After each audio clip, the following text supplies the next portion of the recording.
¿Te han comentado alguna vez que padeces de síndrome de intestino irritable y no sabes qué significa? Hoy vamos a hablar acerca de qué es el síndrome de intestino irritable, vamos a hablar de cuáles son los síntomas y signos del síndrome de intestino irritable y también hablaremos de las posibles causas. No te lo pierdas el día de hoy en el Fármacon.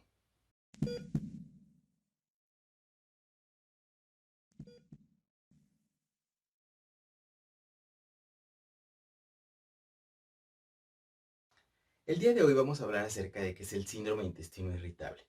El síndrome de intestino irritable es una patología del tubo digestivo crónica que se caracteriza por periodos recurrentes de dolor abdominal acompañados de cambios en el hábito intestinal y así como en la consistencia de las heces, sin que se encuentre una causa completamente justificable.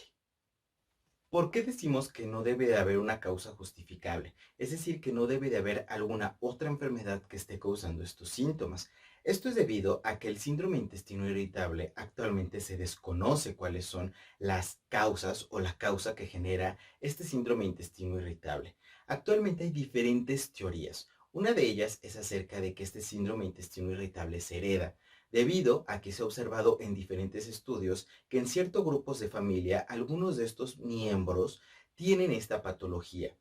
Pero también estos mismos autores comentan que no es o no se ha encontrado como tal que sí se herede esta enfermedad, sino que hay cierto tipo de factores, de hábitos en estas familias que conllevan a que se presente este síndrome de intestino irritable.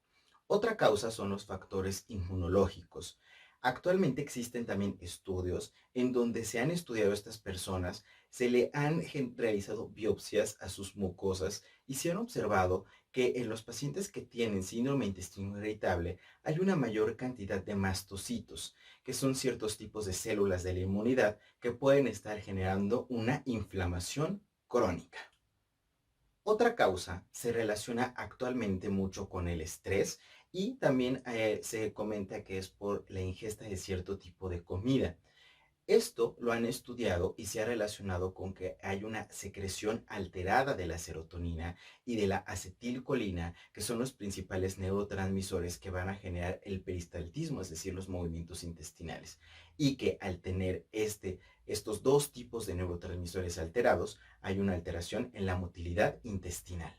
Actualmente existen muchos estudios para saber cuál es la relación entre el síndrome de intestino irritable y el estrés. Existe un estudio que me llamó mucho la atención en el cual nos dice que el estrés se ha relacionado con alteración en la neurotransmisión, en la secreción de cierto tipo de neurotransmisores como son acetilcolina y algunas catecolaminas en el tubo digestivo. Estos neurotransmisores son sustancias que van a facilitar el movimiento del intestino a través de la estimulación de los músculos que encontramos a nivel intestinal.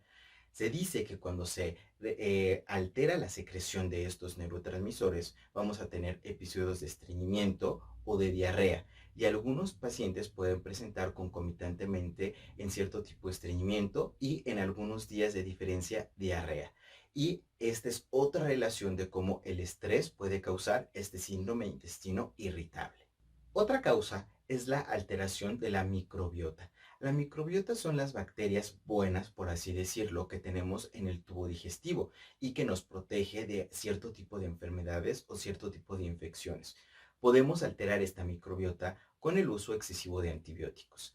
Y la alteración en la microbiota es otra posible causa de que aparezca este síndrome de intestino irritable. Y recuerda que estas causas las escuchaste en el Fármacon. Bueno, y por último vamos a hablar acerca de los síntomas del síndrome intestino irritable.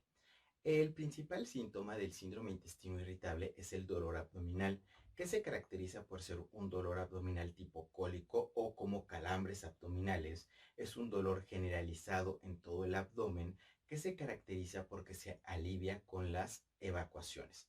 Además de este dolor abdominal, también el paciente presenta cambios en el hábito intestinal que puede presentar estreñimiento o puede presentar diarrea, cambios en la consistencia de las heces, como lo son heces completamente líquidas o heces completamente duras.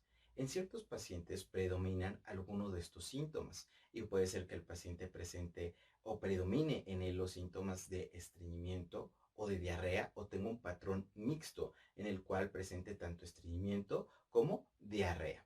Además, se caracteriza por la presencia de distensión abdominal. El paciente se siente como inflamado o como si tuviera un globito en el abdomen y se añade o aumenta generalmente el dolor cuando aparece esta distensión abdominal. Además que el paciente también puede tener náuseas y se caracteriza también por la presencia de flatulencias.